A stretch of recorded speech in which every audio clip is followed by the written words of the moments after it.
우리가 이런 말씀을 가지고 그 믿음을 위해서 싸우라라는 제목으로 함께 은혜를 나누려고 합니다. 나이 드신 분들이 백신을 맞으셨습니다만 젊은 분들은 안 맞으셨겠죠. 그죠? 그래도 빨리 신청하면 노쇼한 분들이 많아가지고 좋은 거 준다는 얘기를 제가 들었습니다. 얀센 1위에 끝날 수가 있으니까 많이 신청하시길 바랍니다. 이 예방 백신 주사가 0.5mg밖에 안 됩니다. 눈물 한 방울밖에 안 되는데 이게 사람 몸에 들어가는 항체를 형성하는 것입니다. 참 신기해요. 근데 백신을 받은 분들 가만히 보니까 나이 드신 분들은 특별한 기저질환이 있는 분이 아니고는요 별로 못 느낀다고 그래요. 근데 젊은 사람일수록 강한 몸살을 느끼게 하는 거죠. 왜냐하면 병원균이 몸속에 들어오니까 젊은 사람들은 그걸 딱 캐치하고 막 싸우기 시작하는 거죠. 격렬하게 투쟁을 하기 시작하는 거죠. 제가 이걸 보면서 어떤 생각이 있냐면 그런 생각이 있습니다. 사람도 건강하면 뭔가 몸속에 이물질이 들어오면 격렬하게 반응을 하는구나. 교회도 마찬가지입니다. 교회 건강한 교회일수록요. 뭔가 잘못된 이단 사상이 들어오면 격렬하게 반응할 수밖에 없는 거죠. 그런데 평소에 건강하지 못한 교회는 이단 사상이 들어와도 들어온 줄 모르는 것입니다. 유다는 처음에 우리가 일반으로 받은 구원에 대해서 바라보고 싶어 했습니다. 이걸 좀 나누었으면 참 좋겠다는 간절한 소원을 가지게 되었습니다. 그런데 갑자기 생각이 바뀐 것은 교회에 가만히 들어온 이단들이 생기게 되었습니다. 그래서 하나님께서 우리에게 단번에 주신 믿음의 도를 위하여 힘써 싸우라는 그런 권면을 할 필요성을 느끼는 것입니다. 그래서 오늘 이 유다서를 쓰고 있는 것입니다. 사실 오늘 우리가 이런 본문은요 유다서를 쓴 목적에 해당되는 것입니다. 사실 밖에 있는 적이 무서운 것이 아닙니다. 안에 있는 간첩이 더 위험합니다. 본래 적은요 안에 있는 적이 훨씬 더 무서운 법입니다. 이단들이 교회 밖에서 활동하면 우리가 그들을 알아채고 그죠? 대비할 수 있지만 양의 탈을 쓰고 들어와가지고 교회 안에서 활동하고 더 교인들보다 더 신실하게 활동하게 되었으면 사람들이 그게 해놓하게 되는 것을 볼 수가 있습니다.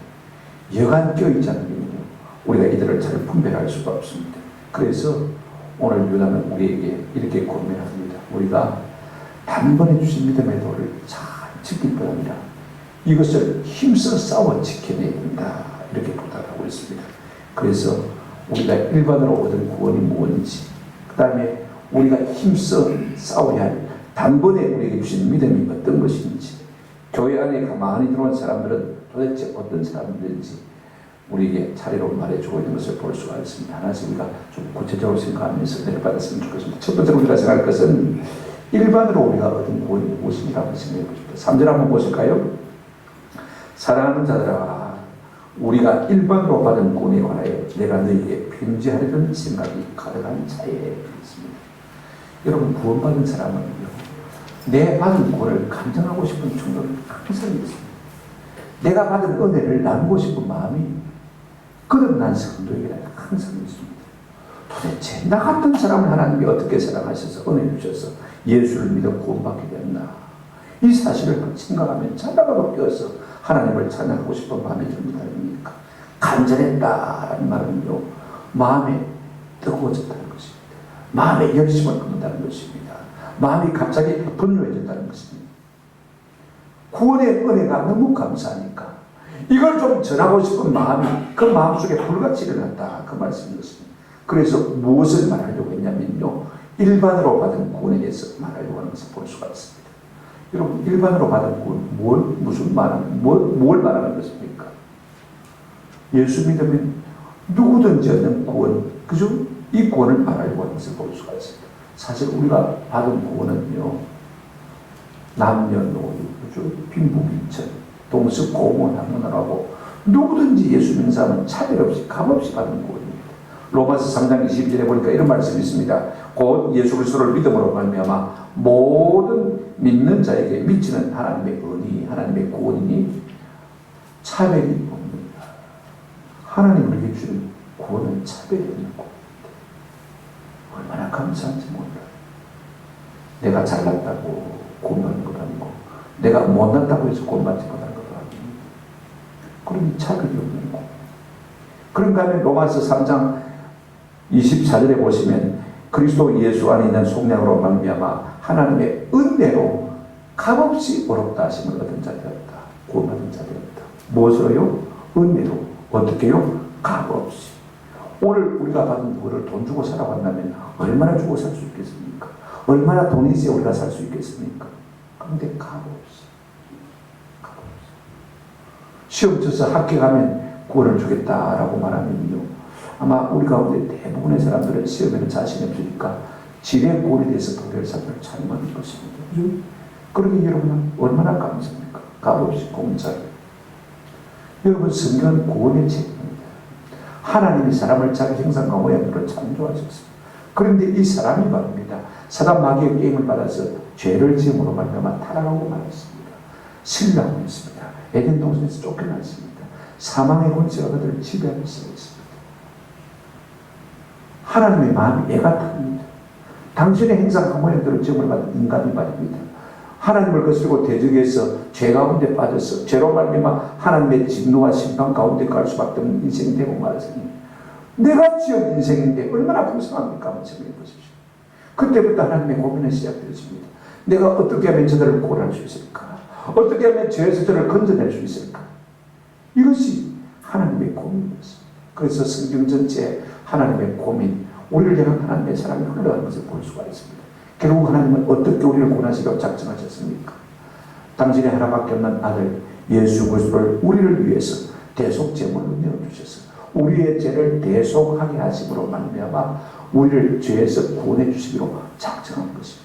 그래서 때가 참에 예수 그리스도를 우리 가운데 이 땅에 보내주신 것입니다. 어떻게 우리를 구원하셨습니까? 로마서 5장 8절 9절에 보면 우리가 아직 죄인 되었을 때 죄인 되었다는 말은 하나님과 원수로 살았다 그 말입니다. 그리스도께서 우리를 위하여 마심으로 죽으심으로 하나님의 아들이신 예수님이 나 같은 사람을 대신해서 위해서 마셨습니까? 죽으심으로 하나님께서 우리에 대한 자기의 사랑을 뭐했다고 했습니까? 확증했다. 하나님은요 우리를 사랑하는 것을 쉬이해 보였습니다. 내가 너희를 이처럼 사랑한다. 어떻게 쉬이해 보이셨습니까? 당신의 아들을 우리를 대신해서 우리가 십자가에 못 박게 할 그 저주의 나무에 대신 달리게 하심으로 말미암아서 봐라 내가 내 아들을 부릴 정도로 내가 너희를 사랑한다. 그걸 우리에게 시하기 위해서 예수님을 십자가에 매단 것을 볼 수가 있습니다. 9절에 보면 그러면 이제 우리가 그의 피로 말미암아 어렵다 하심을 얻었으니 더욱 그로 말미암아 진도하심에서 구원을 받은 것이라. 예수의 피로 말미암아 우리가 구원을 받은 것이죠. 하나님이 이렇게 우리 가운데 놀라운 구원을 위한 일을 행하신 것을 볼 수가 있습니다. 그러면 누가 이 구원을 얻을 수가 있는 것입니까? 요한복음 3장 16절 말씀 보십시오. 우리가 잘 알죠. 하나님이 세상을 이처럼 사랑하사 독생자 예수 그리스도를 우리 가운데 주셨습니다. 그죠? 이는 그를 믿는 자마다. 이는 그를 믿는 자마다. 옛날 번역에는 이는 그를 믿는 자는 누구든지. 저는 누구든지라는 말을 번역하는 걸 참 좋아합니다. 그를 믿는 자마다 조금 인색하게 보여요. 그죠? 나는 과연 해당될까 안 될까? 조금 조바심 마음 가운데 생길 수가 있습니다만요. 이는 그를 믿는 자는 누구든지 영생을 얻게 하려 하시리라. 그러면요 얼마나 우리의 마음이 포근해질지 모릅니다. 아 나도 예수 믿으면 구원받을 수 있겠구나. 누구든지 믿기만 하면 우리에게 구원을 주시기로 하나님이 작정하신 것을 볼 수가 있습니다. 그래서 사도행전에 보면 우리 주님 그런 말씀하셨습니다. 주 예수를 믿으라. 그리하면 너와 내 집이 뭘 얻으리라? 구원을 얻으리라. 우리가 예수 믿는데 우리만 구원해 주신 것이 아니라 너와 네 무엇을요? 집을 식구들을 구원해 주시겠다. 할렐루야. 하나님은 그 구원에 얼마나 풍성한 겁니다. 오늘 유다는요 이와 같은 하나님의 구원에 대해서 말해주고 싶어 한 것을 볼 수가 있습니다. 하나님의 은혜로 있을 데 없는 자 왜 구속하여 주는지 난 알 수 없도다. 아무리 생각해도 나 같은 죄인이 은혜 받고 구원받은 것 너무 감사한 것입니다. 근데 오늘 유다가 구원에 대해서 말하고 싶은 것이 무엇입니까? 오늘 본문에 보면 유다가 말하고 싶은 일반적인 구원에 대해서 좀 우리가 구체적인 단서를 얻을 수가 있습니다. 크게 세 가지를 생각할 수가 있습니다. 오늘 본문 보시기 바랍니다. 유다가 말하는 구원은 어떤 구원이냐면요, 영원히 예비된 판결, 심판, 형벌로부터의 구원인 것을 볼 수가 있습니다. 구원이란 말은 건져낸다, 해방시킨다 그 말이죠. 그죠? 그런데 여러분 13절 한번 보시기 바랍니다. 이런 말씀이 있습니다. 영원히 예비된 캄캄한 흑암에서 우리를 구원해 주겠다. 이것이 유다가 생각하는 구원인 것입니다. 여러분 4절에 보십시오. 예적부터 이 판결을 받기로 기록된 상태에서 이미 이 판결을 받기로 기록이 되는데도 불구하고 그 가운데서 하나님을 구원해 주신 것. 6절에 보면 큰 날의 심판까지 영원한 결박으로 흑암 가운데 가둠 가운데서 우리를 구원해 주셨다라고 말씀하고 있습니다. 여러분 영벌을 받아 지옥 갈 수밖에 없는 죄와 사망과 사단의 노예가 되는 우리를 거기서 끄집어내셔서 구원해 주셨다. 이미 우리가 과거에 이와 같은 구원을 받은 것을 바라고 있는 것을 볼 수가 있습니다. 그런다면 현재적인 구원이 있습니다. 여러분 24절 한번 보시기 바랍니다. 능히 너희를 보호하사 거침이 없게 하시고, 24절 한번 보세요. 화면 보여주시면 좋습니다. 거침이 없게 하시고 라는 이 말은요, 넘어지지 않게 지켜주신다는 것입니다. 우리가 지금 현재를 살면서 경험하는 것입니다. 내가 잘나서 오늘 여기까지 살아온 것 아닙니다. 나는 부족하지만, 거침이 많지만, 실수가 많지만, 하나님 앞에 부족한 것이 너무 많지만 그저 하나님의 사랑과 자비와 긍휼로 말미암아 오늘까지 지켜주신 것으로 말미암아서 우리가 구원받은 것입니다. 아멘. 여러분 하나님은 우리를 지키시는 분입니다. 시편 121편 3절 7절 여호와께서 너를 실족하지 아니하게 하시며 너를 지키시니가 졸지 아니하시리로다. 7절에 보시면 여호와께서 너를 지켜 모든 환난을 면하게 하시며 또 내 영혼을 지키시리로다. 주 날개 밑에 거하라 주 너를 지키. 주님은 다 우리를 지켜주는 분인 것입니다.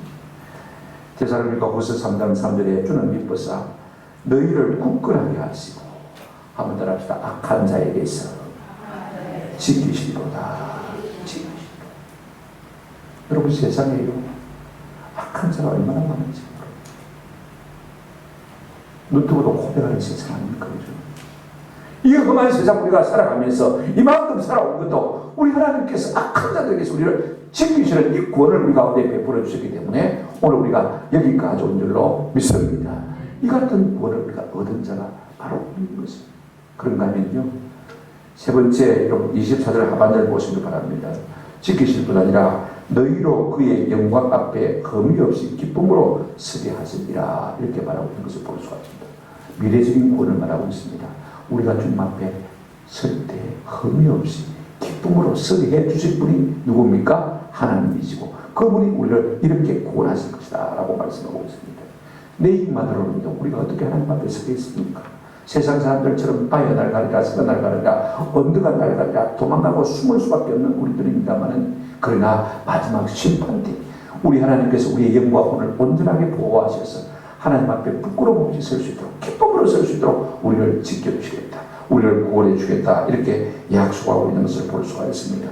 그래서 사도 바울은 디모데후서 4장 18절에 이런 고백을 했습니다. 주께서 나를 모든 악한 일에서 건져내시고 또 그의 천국에 들어가도록 마시리니 구원하시니, 천국에 들어가도록 구원하시니 그의 영광이 세세 무궁토록 있을지어다. 할렐루야.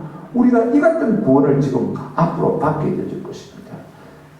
유다는요, 이와 같은 일반적인 구원에 대해서 우리에게 말하려고 하는 그런 생각을 가진 것을 볼 수가 있습니다. 그렇습니다. 성도가 무엇으로 구원받는 것입니까? 에베소서 2장 8절 9절에 이런 말씀이 있습니다. 너희는 그 은혜에 의하여 믿음으로 말미암아 구원을 받았으니 이것이 너희에게서 난 것이 아니요 하나님의 선물이다. 우리가요 구원받은 것은 전적으로 하나님의 은혜인 줄로 믿습니다. 우리가 구원받은 것은 내 아닙니다. 내 어떤 행위 아닙니다. 무엇입니까? 믿음으로 우리가 구원받는 것입니다. 이 같은 우리가 구원을 받은 이 구원을 받은 우리가 얼마나 하나님의 구원을 귀하게 여기며 얼마나 이 하나님의 구원의 은혜를 간증하며 자랑하며 살아야 되겠습니까? 저는 이와 같은 은혜가 있기를 주님의 이름으로 축원합니다. 그런데 두 번째로 우리가 생각할 것은요, 이런 구원의 간증을 하려고 했는데 갑자기 교회에 이단들이 들어왔어요. 그래서 큰일 났다, 안 되겠다. 하나님께서 우리에게 단번에 주신 믿음의 교리를 지키도록 그렇게 편지를 써야 되겠다. 그래서 이 편지를 쓰고 있다라고 말하는데, 우리가 생각해야 될 것이 뭐냐면요, 한번 들었다. 단번에 우리에게 주신 믿음의 도. 3절 하반절에 보니까 성도에게 단번에 주신 믿음의 도를 위하여 힘써 싸우라는 편지로 너희를 구하여야 할 필요를 느꼈노니 그랬습니다. 사실 믿음의 도라는 말이 사실 원문에 없습니다. 그죠? 믿음의 내용, 그 믿음, 이런 뜻으로 되어 있습니다. 그러니까 믿음의 교리를 하는 것입니다. 오늘 우리가 받은 믿음, 어떤 믿음입니까? 이게 참 중요합니다. 여러분 성경에 보니까 단번에 주신 믿음이다. 단번에. 이 말의 뜻은 뭐냐면요, 한 번으로 영원. 우리가 코로나 백신 AJ를 맞으면 두 맞은데요, 야한새는 한 번으로 걷다. 단번에 영원, 한 번으로 걷다. 단번에 우리에게 주신 믿음의 도를 위하여 힘써서. 단번에 우리에게 주신 믿음의 도가 뭘까? 단번에 주셨다. 이 말은요, 계속해서 보완해야 되고 보충해야 되고 다듬어야 될 믿음의 내용이 아니라는 것입니다. 이례적으로 딱 완성된 복음을 주시다는 말씀입니다. 이게 참 중요해요. 완성되고 확정되고 고정된 믿음의 내용, 복음을 우리에게 주시다는 말씀인 것입니다. 이 말은 뭘 시사하고 있냐면요, 우리에게 주어진 이 성경을, 이 믿음의 내용과 교리를 우리의 입맛대로 가감할 수 없다는 것입니다. 더하거나 뺄 수 없다는 것을 우리에게 말해주고 있습니다. 그만큼 우리가 받은 복음은요, 최종적이고 명확한 것이라는 것을 가감할 것이 없습니다. 그런데 타락한 본성을 가진 우리 인생은요, 하나님이 우리에게 주신 이 말씀, 믿음의 내용, 교리를 갖다가요, 자꾸 가감하고 싶은 충동을 갖고 있는 것을 볼 수가 있습니다. 어떤 것이냐면 성경에 있는 것을 빼거나 성경에 없는 것을 더하거나 참 그런 마음을 가져야 되는 것입니다. 여러분, 이단의 위험성이 뭐냐면 성경에 있는 것을 감한다는 것이다. 뺀다는 것이다. 이게 이단들의 아주 전형적인 수법입니다. 고린도전서에 보면 여러분, 예수님의 부활이 얼마나 명확합니까? 그럼에도 불구하고 예수님의 부활을 부인하는 자들이 있다고 사도 바울이 말하는 것을 볼 수가 있습니다. 그런가 하면 베드로 후서에 보면요, 여러분, 예수님이 말씀하시지 않습니까? 내가 하늘로 올라간 것을 본 그대로 다시 마겠다, 오겠다. 재림의 약속이 명백합니다. 있는데도 불구하고 그 당시에 교인들 가운데는요, 주의 재림 말씀이 어디 있나? 베드로 후서 3장 4절에 보시면 이르되 주께서 강림하신다는 약속이 어디 있느냐? 그렇게 말하는 사람들이 있다는 것이죠. 있는데 없다고 빼버리는 것을 볼 수가 있습니다. 내가 부담이 되니까. 나는 그렇게 믿고 싶지 않으니까. 그래서 부활도 부인해버리고 재림도 부인해버리는 사람들이 있는 것을 볼 수가 있습니다. 이랬던 이단들은요, 그 특성이 뭐냐면 성경에 있는 것을 자꾸 빼버리려는 것을 볼 수가 있습니다. 반대로 또 어떤 특성을 하나 가지고 있냐면요, 이단들의 치명적인 위험은 성경에 없는 말을 자꾸 다 한다는 것입니다. 이것도 큰 갈라디아서에 보면 다른 복음 자꾸 없는 다른 복음을 집어넣으려고 하는 것을 볼 수가 있어요. 골로새서에 보면 다른 역석 자꾸 집어넣으려고 하는 것을 볼 수가 있어요. 우리 한국교회 한때 여러분 관상기도라는 것이 열풍처럼 지금 불고 지나갔습니다. 우리 고신대학 교수 가운데서 그걸 가르쳤어요. 관상기도의 뿌리는 어디냐면요, 유불선, 참선하는 것입니다. 불교에서 하는 것입니다. 그런 식으로 우리가 기도해야 된다. 그렇게 말하는 이 잘못된 영성이 교회 안에서 한번 뿌리를 내는 것을 우리가 볼 수가 있어요. 참 중요한 것입니다. 그래서 18세기에 설교의 황태자라고 하는 존 스펄전 목사, 찰스 스펄전 목사님은 뭐라고 했냐면요. 교회에 새로운 용어를 조심해야 됩니다. 새로운 용어를 조심해야 됩니다. 성경에 없는 용어를 조심해야 됩니다. 일단 경각심을 가져야 된다. 그 말씀인 것입니다. 사람들은요, 성경에 있는 말을 끊임없이 지워버리거나 성경에 없는 것을 무슨 새로운 것처럼 우리에게 말하는 이 이란의 위험성에 빠져있는 것을 볼 수가 있습니다. 20세기에 가장 유명한 신학자 가운데 한 사람이 가일 바르트라는 사람이요, 신학자들에게 질문을 받았습니다. 우리 기독교와 로마 가톨릭이 화해할 수 있는 단 하나의 커다란 장애물이 있다면 그것이 무엇입니까? 그랬습니다. 왜 기독교와 가톨릭이 천주교가 합칠 수가 없습니까? 라고 물었습니다. 무엇이 그것을 가로막고 있습니까? 물었을 때 이 가일 바르트는요, 아주 놀라운 말을 했습니다. 저는 이분이 천재라고 생각하죠. 어떻게 이 중요한 핵심을 한마디로 이렇게 간단하게 말할 수 있는지 저는 기가 차고 노는 거예요. 이렇게 말했습니다. 기독교와 가톨릭을 가로막고 있는 장애물은 로마 가톨릭 교회가 우리의 신앙 고백에 덧붙여 놓은 대단히 작은 한 단어일 수가 있습니다. 대단히 작은 한 단어 때문에 기독교와 천주교가 하나 될 수 없다는 것. 그게 뭐냐면 그리고라는 단어. 그리고라는 단어. 영어로 말하면 and라는 단어가 이것 때문에 우리 기독교와 가톨릭이 하나 될 수가 없다는 것입니다. 이런 말을 했습니다. 우리가 예수님이라고 말할 때 로마 가톨릭은 예수님 그리고 마리아라고 말합니다. 우리는 유일한 구주이신 예수 그리스도께 순종합니다라고 말하면요, 로마 가톨릭은 예수 그리스도 그리고 지상에 있는 그분의 대리자 교황에게 순종합니다. 그리고 교황, 이렇게 덧붙이는 것을 볼 수가 있습니다. 우리가 오직 예수 그리스도의 은혜로만 곧 얻는다고 말하면요, 그들은 뭐라고 말합니까? 그리고 우리 자신의 공로에 의해서 우리의 선행으로 말미암아 얻는 것을 더하는 것을 우리가 볼 수가 있습니다. 우리는 계시의 유일한 원천은 오직 성경이라고 말합니다. 그런데 로마 가톨릭은 그리고 전통, 우리는 오직 성경이라고 말하는데 그리고 전통, 이렇게 덧붙입니다. 우리는 하나님을 아는 지식이 오직 성경에 표현된 그분의 말씀에 대한 믿음에서 온다고 말합니다. 그런데 로마 가톨릭은 한번 더 합시다.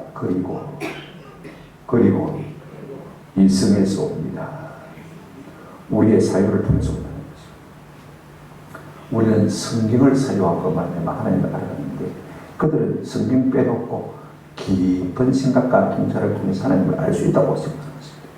여러분, 이것이야말로 심각한 일이라는 것이죠. 항상 그리고 더하는 것을 볼 수가 있습니다. 여러분, 성경은요, 우리에게 처음부터 말하고 있습니다. 하나님의 말씀을 강함하지 말라. 신명기 4장 2절에 보면 내가 너희에게 명령하는 말을 너희는 마지 말고요, 가감하지 말라. 가감하지 말라. 아예 모세 때부터 이 말씀하셨다고요. 그리고 여러분, 성경의 마지막 책이 무슨 책이죠? 요한계시록 22장 마지막 장입니다. 우리 부활하신 주님께서 마지막으로 교회에 당부하신 말씀이 뭐냐면요, 우리가 좀 인상 깊게 들어요. 왜냐하면 교회는 마지막 때에 이와 같은 위험에 처할 수 있기 때문에 우리 주님이 마지막으로 성경을 봉하면서 이 귀중한 진리를 우리에게 말씀해 주셨어요. 보실까요? 요한계시록 22장 18절 내가 이 두루마리의 예언의 말씀을 듣는 모든 사람에게 증언하노니, 증언한다고 했습니다. 만일 누구든지 이것들 외에 더하면, 성경에 기록된 것 외에 더하면 하나님이 이 두루마리에 기록된 재앙들을 그에게 마실 것이요 더하실 것이요, 성경에 기록되어 있는 모든 재앙을 그에게 더하실 것이라고 했습니다. 19절 말씀이 더 중요합니다. 만일 누구든지 두루마리의 예언의 말씀에서 마면요 제하여 버리면 하나님이 이 두루마리에 기록된 생명나무와 및 거룩한 성의 참냠을 제하여 버리시라. 무엇입니까? 천국에 못 들어오게 하겠다. 그 말씀인 것입니다. 너무 중요한 말씀입니다. 제가 뭘 말씀을 드리려고 하는 것입니까? 오늘 우리는 우리의 지향에 따라서 성경에 없는 것을 더하거나 성경에 있는 것을 빼서는 안 된다는 말씀인 것입니다. 오늘 우리가 받은 믿음은요, 단번에 하나님께서 우리 주신 믿음입니다. 아멘? 우리 마음대로 가감할 수 없다는 것입니다. 어떤 미신적인 추가나 어떤 세속적인 축소를 해서도 안 되는 것입니다. 성경 그대로 믿는 믿음이 우리의 믿음의 내용인 것입니다. 그 다음에 또 하나 있습니다. 단번에 우리에게 주신, 성도에게 주신 믿음의 도이라 했습니다. 누가 주시다는 말씀입니까? 주가 받아있죠, 그죠? 그러나 상적 동자도 아닙니다. 믿음의 도를 누가 주셨습니까? 하나님 주신 것입니다. 믿음의 창시자가 누굽니까? 복음의 창시자가 누굽니까? 성경의 원저자가 누구십니까? 하나님이신 것입니다. 그러므로 믿음의 내용은요, 누가 꾸며내거나 발견한 것이 아니라는 것입니다. 두 가지 가능성을 차단하고 있습니다.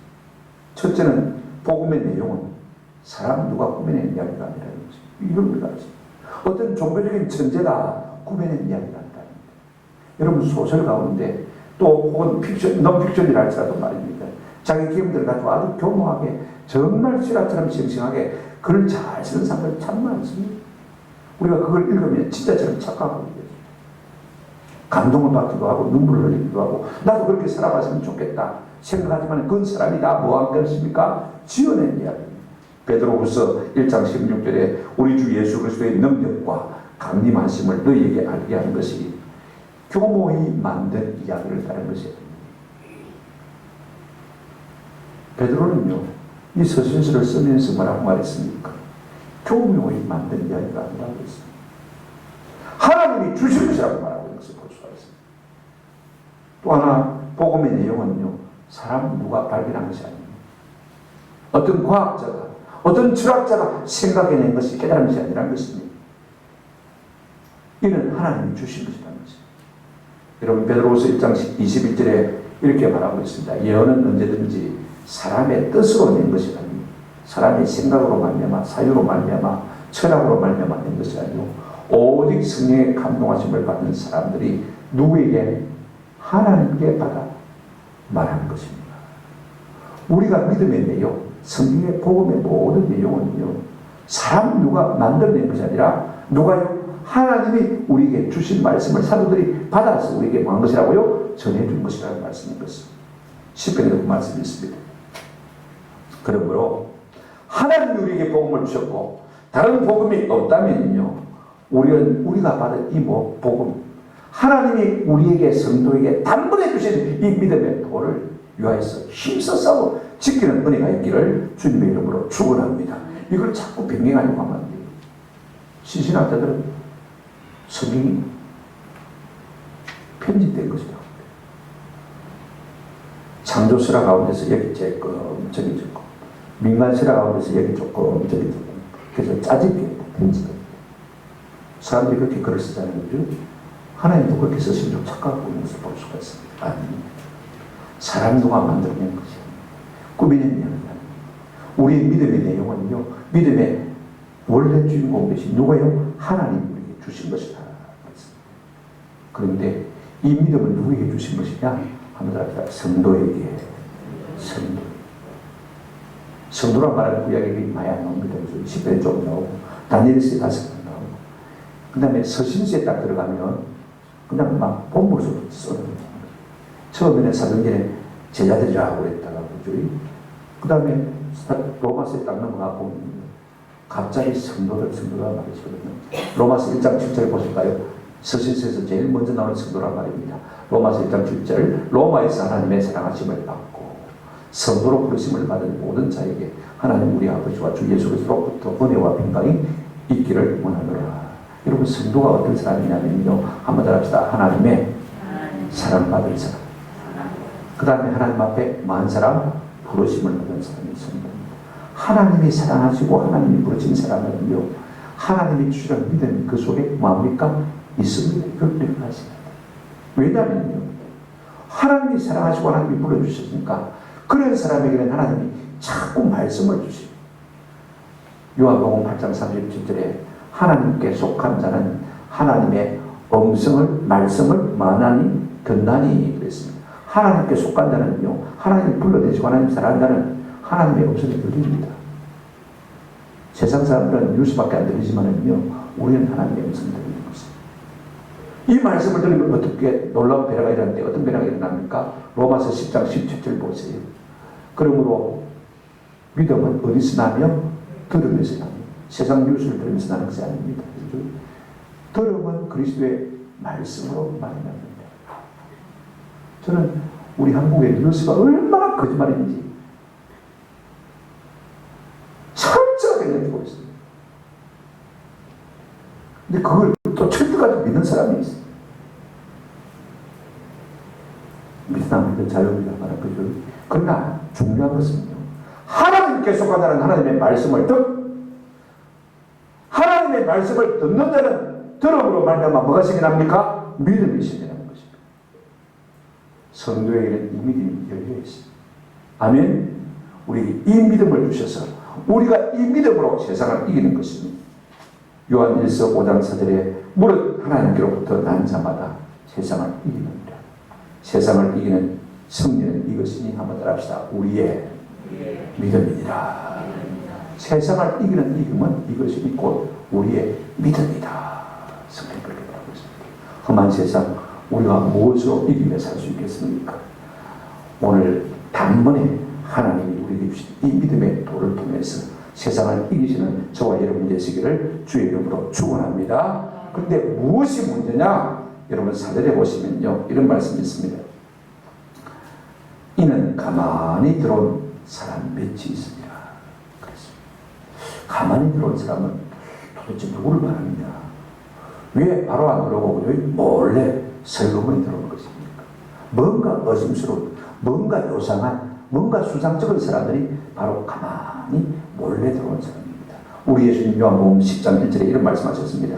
내가 진실로 너희에게 이르노니 문을 통하여 양의 우리에 들어가지 아니하고 다른 데로 넘어가는 자는 절도며 강도다.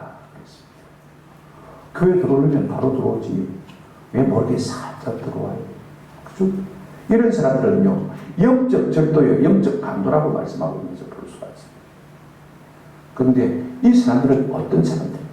도대체 어떤 사람들이냐?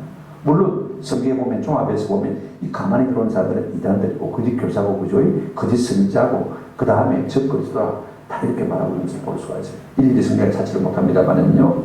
자, 그런데 유다는요, 우리에게 그들이 어떤 교리를 주장하는지 그걸 말하기 전에 너무 마음이 급해가지고 어떻게 말하고 있냐면 이렇게 말하고 있습니다. 사절 한번 보시기 바랍니다. 가만히 들어온 사람 몇이 있습니다. 그들은 그랬습니다. 그들이 어떤 주장을 하는지 말하기 전에 이렇게 말하고 있습니다. 그들은 예적부터 이 판결을 받기로 미리 망한 자들이라 기록된 자들이라 그랬습니다. 자, 보십시오. 예적부터 미리 이 판결을 받기로 어떻게 됐다고요? 기록된 자들이라. 이 판결은요, 뭘 말하냐면 5절부터 19절까지 우리가 다음 주부터 생각을 해요. 이런 가만히 교회에 들어온 이단들, 이 사람들은 이미 하나님의 심판을 받고 기록되었다, 공포되었단 말입니다. 계시되었다는 말인 것입니다. 빼도 박도 할 수 없는 그런 사람이라는 것이다. 왜 이 말을 먼저 하고 있을까? 요한은 우리에게 이 이단들은 그 운명이 정해진 사람이라는 사실을 먼저 말해주고 싶은 것을 볼 수가 있습니다. 그들은 반드시 하나님의 심판을 받고 망한 자들이다. 하나님의 심판 가운데 이미 들어간 사람이다. 이 말을 먼저 말해주고 싶은 것을 볼 수가 있습니다. 그 다음에 두 번째 이렇게 말하고 있습니다. 그들의 삶의 특질을 말하고 있습니다. 이단들은요, 대부분 삶의 성품이 어떤 사람이냐? 여러분 사절 다시 한번 보시기 바랍니다. 이는 가만히 들어온 사람 몇이 있습니다. 그들은 뭐하지 아니하여? 경건하지 아니하여 우리 하나님의 은혜를 도리어 방탕한 것으로 바꾸고 그랬습니다. 여러분, 교회에 가만히 들어온 사람들은요, 나무는 그 열매를 보면 알듯이 그 삶을 보면요, 진짜인지 거짓인지 드러나는 것을 볼 수가 있습니다. 이 교회에 가만히 들어온 이단들의 두 가지 특징이 뭐냐면, 첫째는 한번 따라합시다. 불경건합니다. 경건하지 않습니다. 이걸 우리가 알습니다. 삶의 열매를 가만히 보면요, 경건함이 없어요. 잘 믿는 사람 성도의 특징이 무엇입니까? 경건한 것입니다. 여러분 성경에 보십시오. 다 잘 믿는 성도를 가리켜서 경건한 자, 경건한 자. 성경은 다 그렇게 말하고 있습니다. 그 속에 바른 신앙이 있으면요, 바른 삶이 나타날 수밖에 없는 거죠. 그런데 그 신앙이 잘못되었으니까 그 삶도 잘못될 수밖에 없습니다. 그 속에 하나님을 두려워하는 마음이 없습니다. 경건한 마음이 없는 것을 볼 수가 있습니다. 교회 안에 들어와서 교회 가서 그런 말을 씁니다. 성경도 인용합니다. 그죠? 예배도 같이 합니다만 그러나 그 신앙이 잘못된 사람들은요, 그 삶의 열매가 경건하지 않은 것을 볼 수가 있습니다. 경건하지 않은 사람을 우리가 진짜 성도라고 말할 수 있겠습니까? 신앙이 잘못되어 있으면요, 삶도 잘못될 수밖에 없는 것을 볼 수가 있습니다. 여러분, 경건과 신앙은 따로 떼어낼 수가 없습니다. 동전의 양면입니다. 경건합니까? 신앙이 좋은 사람입니다. 신앙이 좋은 사람입니까? 뭐합니까? 경건할 수밖에 없는 것입니다. 저는 이 같은 은혜가 우리 가운데 있기를 주님의 이름으로 축원합니다. 그런데 이 거짓 교사들, 이단들은요, 그 신앙이 틀렸으니까 그 삶이 경건할 수가 없는 것입니다. 또 두 번째 특징이 뭐냐면요, 이런 것입니다. 한번 따라합시다. 하나님의 은혜를 어떻게 했습니까? 도리어 방탕한 것으로 뭐 했다고요? 바꾸었다. 하나님이 은혜 주시니까 그 은혜를 주체할 수가 없어가지고 지 마음대로 살았다는 것입니다. 하나님 우리에게 은혜를 주신 것은 우리를 거룩하게 하려고, 특별히 구별하셔서 성결하게 하시려고, 성도되게 하시려고 은혜를 주셨는데, 이 사람들은 은혜를 갖다가 도리어 방탕한 것으로 바꾸었다. 이제 우리가 구원받았으니까 내 마음대로 살자, 그 말인 것입니다. 여러분, 우리나라에 구원파라는 이단이 있습니다. 그죠? 우리가 이미 구원받았으니까 주의 성수하입니다. 구원받았으니까 11조안이 됐다. 그래서 요즘 젊은 사람들 가운데 11조안하는 가정이 굉장히 많습니다. 구원파의 영향을 받아가지고. 그것 다 옛날 구약의 율법이다. 그렇게 말하는 것을 볼 수가 있어요.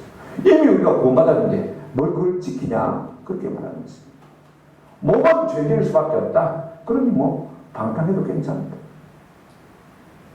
여러분, 이 말을 여러분 어떻게 생각합니까? 하나님을 부르시면요, 경건애로의 부르심입니다. 거룩애로의 부르심입니다. 아멘? 그런데 그들은 하나님의 은혜를 방탕한 것으로 뭐 했다고 했습니까? 바꾸어버렸다고 했습니다. 이게 방탕이라는 단어는요, 오문 그대로 하면 색욕거리로 바꾸었다. 이 단어를 갖다가 호색, 음란한 행실로 성경에 번역한 것을 볼 수가 있습니다. 우리가 구원받았으니까 이제는 뭐 따라온 당상이니까, 이제는 죽어도 천국 가니까 마음대로 살아야 된다. 이런 이단들이 교회에 들어온 것을 볼 수가 있습니다. 그러니 여러분, 그 삶이 방탕할 수밖에 없는 건 아닙니까? 세 번째로 이렇게 말하고 있습니다. 그들은, 가만히 들어온 사람들은 어떤 사람이냐? 우리의 주제 곧 예수 그리스도를 부인하는 자들이다. 그렇게 말하고 있습니다. 이런 보십시오. 성경의 사절에 보시기 바랍니다. 이는 가만히 들어온 네 사람이 있습니다. 넘어가서 그들은 홀로 하나이신 주제 곧 우리 주 예수 그리스도를 많은 자라 부인하는 자니라. 그랬습니다. 여러분, 유다는요, 이게 주라고 쓰지 않고 주제라는 단어를 쓰고 있는 것을 볼 수가 있습니다. 참 중요한 것입니다. 우리가 주인이 많습니다. 그죠? 주인님, 주여, 우리가 그렇게 말합니다. 그런데 이 주제란 말은요, 주인 중에 주인, 가장 우두머리 주. 누굴 말합니까? 하늘에 계신 누구요? 하나님. 우리 예수님은요, 그냥 일반의 왕들이 아니라는 것입니다. 많은 왕들 가운데, 많은 위대한 사람 가운데 한 사람이 아니라 오직 유일하신 주제, 만왕의 왕이시라는 것입니다. 그 예수 그리스도를 많은 자라 부인하는 자라 그랬습니다. 이단들은 일단은 예수 그리스도를 부인하는 것을 볼 수가 있습니다. 요한일서 2장 22절 보시면 이렇게 말하고 있습니다. 거짓말하는 자가 누구냐? 예수께서 그리스도이심을 부인하는 사람이냐. 이게 그리스도란 말은 메시아 구원자란 말입니다. 꼭 예수님만 메시아냐 구원자냐, 그런 사람 우리 교회에도 많습니다. 왜 다른 종교와 화합하지 못하고 기독교는 유일하게 예수 그리스도, 자꾸 예수를 또 그렇게 말하느냐? 우리 예수님 스스로 그렇게 말씀하셨습니다. 나는 그 길이요, 그 진리요, 그 생명이라고 말씀하셨습니다. 나로 말미암자는 아버지께 올 자가 있다 없다? 없다고 말씀하셨습니다. 다른 이름으로 우리에게 구원을 얻을 만한 이름을 우리에게 주시냐? 있다고 했습니까? 없다고 했습니까? 없다고 했습니다. 오직 예수 이름을 통해서 구원을 받습니다. 그런데요, 교회 안에서 많은 똑똑한 사람들은 어떻게 말합니까? 뭐로 가도 설만 가면 됩니다. 이슬람에도 구원이 있고 불교에도 구원이 있고 모든 상한교에도 나름대로 다 구원이 있다고 합니다. 그래서 종교가 하나 되어야 된다. 종교끼리 안 싸워야 된다. 말은 못 싸가죠. 그러나 진리는 하나밖에 없습니다. 여러분 구원의 길은요 예수 그리스도 한 분밖에 없는 줄로 믿습니다. 이걸 부인하는 자가 뭐라고요? 이단들이다. 우리 한국 교회에도 WCC가 있지 않습니까? 그 외에도 많은 이단들이 다 그렇게 말하고 있습니다. 그런 가운데 더 중요한 하나 있습니다. 요한 2서 1장 7절 말씀 한번 보여주실까요? 넘겨주시면 됩니다. 요한 2서 1장 7절. 미워하는 자가 세상에 많이 나왔나니 이는 예수 그리스도께서 육체로 오심을 부인하는 자라. 이런 자가 미워할 자요 저 그리스도는 그렇습니다.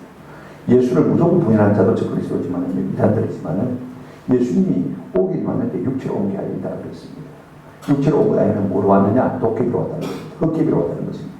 이게 요 초대교회 도케템이라는 이단이 도케티즘이라는 이단이.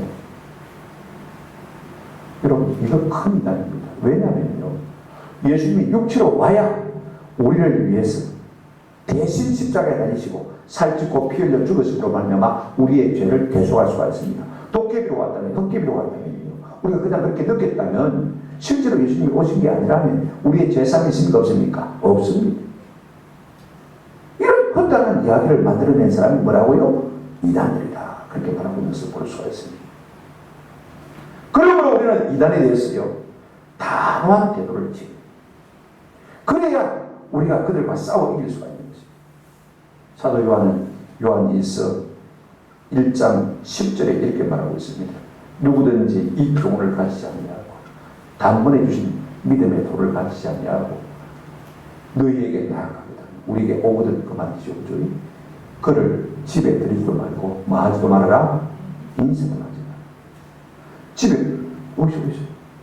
그것뿐 아니라 길에서 만났을 때 반갑습니다. 잘 살죠?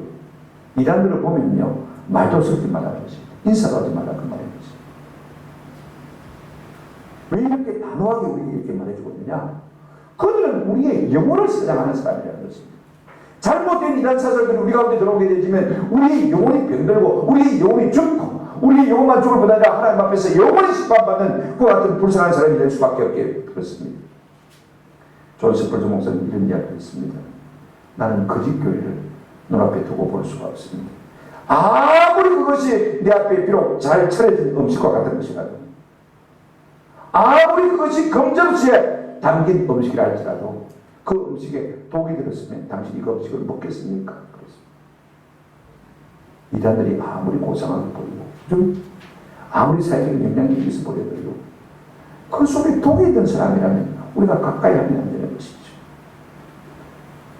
왜 그렇습니까? 우리 예수님 이런 말씀하셨습니다. 누가복음 12장 9절 말씀입니다. 사람 앞에서 나를 부인하는 자는 하나님의 사자들 앞에서 부인함을 받으리라. 우리 예수님 나도 너 모르겠다 그렇게 말씀하실 것을 믿습니다. 예수님 우리를 부인해버리시면 우리는 지옥 가는 것이죠. 그죠? 한번 생각해 보십시오. 정리하면 그렇습니다. 교회에 가만히 들어온 몇 사람들 그런 사람들은 신학적인 오류를 가지고 있는 사람들입니다. 그런 사람들은 뭘 보면 알 수가 있습니까? 삶의 열매를 보면 알 수가 있는 것입니다. 경건하지 않습니다. 방탕합니다. 그죠? 왜 그렇습니까? 신앙과 생활은요 별개의 것이 아닙니다. 연결될 수밖에 없어요.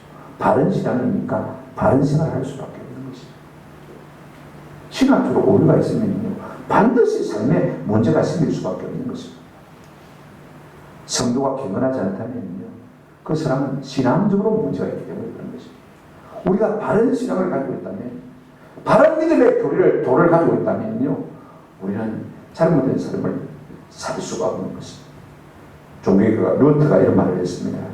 그들은 예수님을 주님으로 생각하지 않고 자신을 주로 생각하기 때문에 방탕에 빠졌다.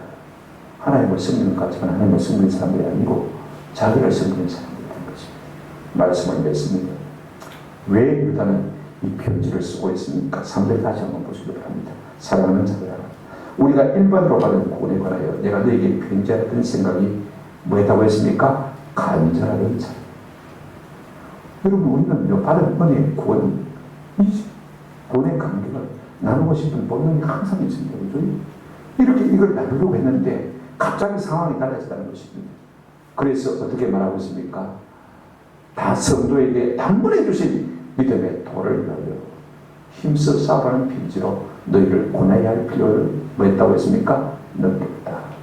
이단들이 들어왔습니까? 지금은 비상상태라고 했습니다.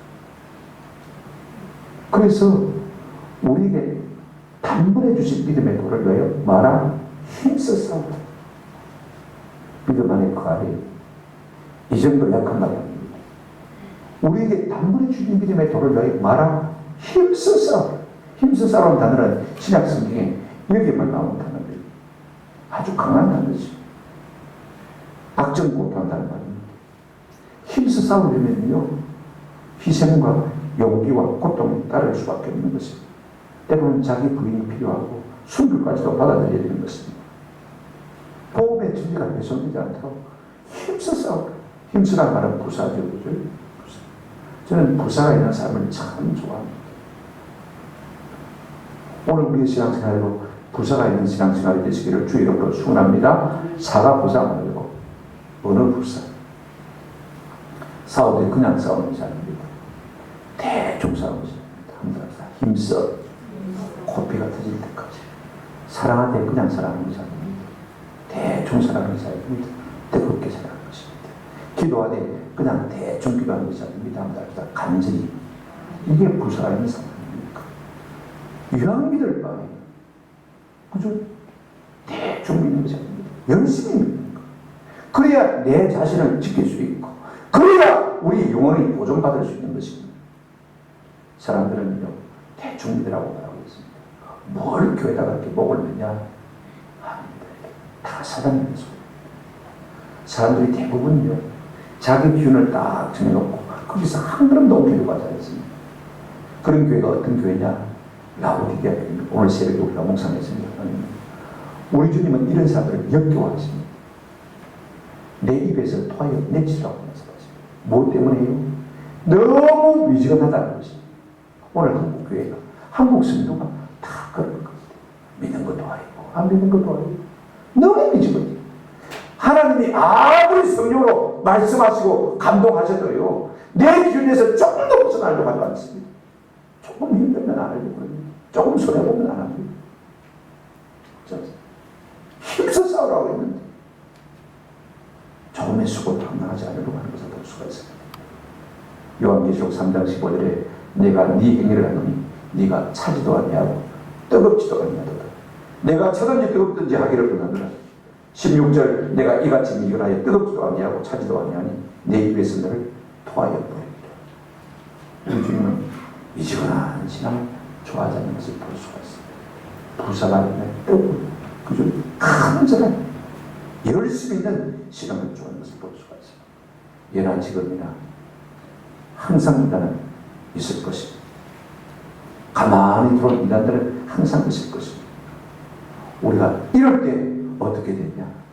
단번에 우리에게 주신 믿음의 도를 위하여 말아 힘써 싸우라. 성경 그렇게 말하고 있습니다. 설교 준비를 마치고 이 찬송의 시간 같습니다. 353장 우리가 조금 바꿔서 부르겠습니다만 353장 찬송입니다. 십자가 분명되었습니다. 십자가 분명되어서 예수를 다룰 때 무서워하는 마음으로 주무르지 않을까. 오늘 많은 사람들이 예수 이름 이야기하고 예수 믿는 것 들으면요, 세상에서 장부를 당하니까 예수 안 믿는 것처럼 입 다물고 사는 사람들이 얼마나 많은지 모릅니다. 직장생활 하면서 그런 분들이 얼마나 많은지.